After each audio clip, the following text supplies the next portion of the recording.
Today, it is recognized that the Declaration of Independence excluded many Americans. The document declared that all men are created equal, but it did not mention women.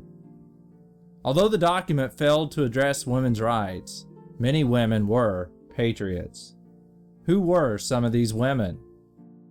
Abigail Adams did attempt to influence her husband when the Declaration of Independence was being written. In a letter to John Adams, she wrote, "Remember the ladies, and be more generous and favorable to them than your ancestors. Do not put such unlimited power in the hands of the husbands.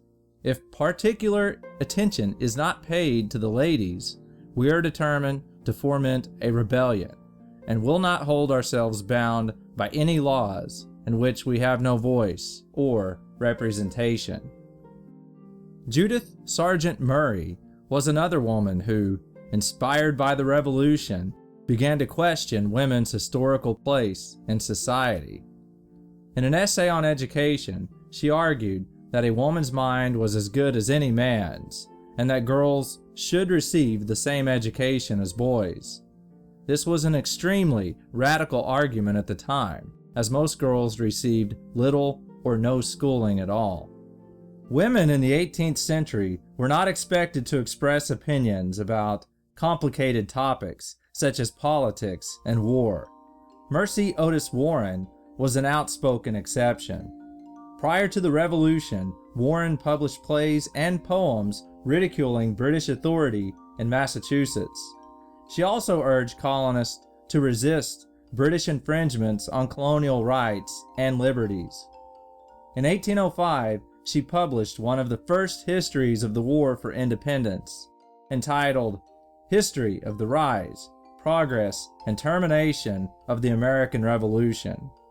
While Abigail Adams, Judith Murray, and Mercy Otis Warren used pens to argue for change, others took a more active approach to fight for liberty. Hundreds, often accompanied by children, followed the armies to cook and clean for officers and their husbands. Many served as nurses. These women were known by the nickname Molly Pitcher. On multiple occasions, women fought in battle. The most well-known was Mary Ludwig Hayes Macaulay, whose husband served in General Washington's artillery. In the 1778 Battle of Monmouth, with the temperature close to 100 degrees, she ran back and forth between the lines, bringing water to her husband's battery. When her husband was wounded, she assumed his place in the gun crew. During the battle, a British cannonball passed between her knees, ripping away part of her petticoat. According to various first-hand accounts, Mary continued on unfazed, loading the gun with as much regularity as any soldier present. Margaret Corbin was another Molly Pitcher who assumed her husband's place in battle. When her husband was killed during the British assault on Fort Washington in 1777, she rushed to fill the position. She was soon struck by 3 bullets, leaving her unable to use her left arm. Another woman, 22-year-old Deborah Sampson, disguised herself as a boy and enlisted in the Continental Army. After being wounded, she managed to conceal her identity until a second stint in the hospital led to a doctor discovering her gender. She was honorably discharged. Macaulay, Corbin, and Sampson all received military pensions from Congress for their service during the Revolutionary War.